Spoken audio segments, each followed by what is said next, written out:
IPL এর সূচি প্রকাশ। কবে কার বিরুদ্ধে খেলতে নামবে কলকাতা নাইট রাইডার্স? ইডেনে শুরু হতে চলেছে এবারের আইপিএল। প্রথম ম্যাচেই মুখোমুখি গতবারের চ্যাম্পিয়ন দল কলকাতা নাইট রাইডার্স, প্রতিপক্ষ রয়্যাল চ্যালেঞ্জার্স বেঙ্গালুরু। আইপিএলের শেষ ম্যাচেও কলকাতা খেলবে বেঙ্গালুরুর বিরুদ্ধে, অর্থাৎ বিরাট কোহলিদের বিরুদ্ধে দুবার খেলতে নামবে কেকেআর। 2008 সালে আইপিএলের প্রথম ম্যাচে মুখোমুখি হয়েছিল কলকাতা ও বেঙ্গালুরু। এবারের প্রতিযোগিতাও শুরু হবে তাদের খেলা দিয়েই। শুধু বেঙ্গালুরু নয়, মহেন্দ্র সিং ধোনির Chennai Super Kings, Rajasthan Royals, Sunrisers Hyderabad ও পাঞ্জাব কিংসের বিরুদ্ধে দুটি করে ম্যাচ খেলবে KKR. Mumbai Indians, Gujarat Titans, Lucknow Super Giants ও দিল্লি ক্যাপিটালসের বিরুদ্ধে কেকেআর একটি করেই ম্যাচ খেলবে।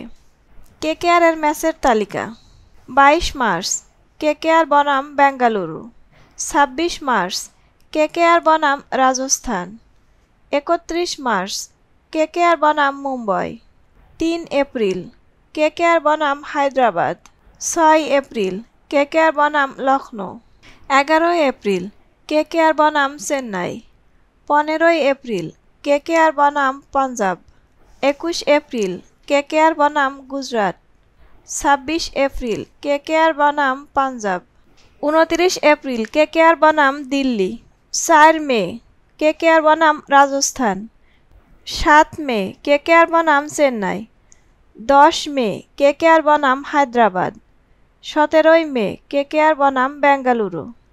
এই 14টি ম্যাচের মধ্যে 7টি ম্যাচ হবে ইডেনে।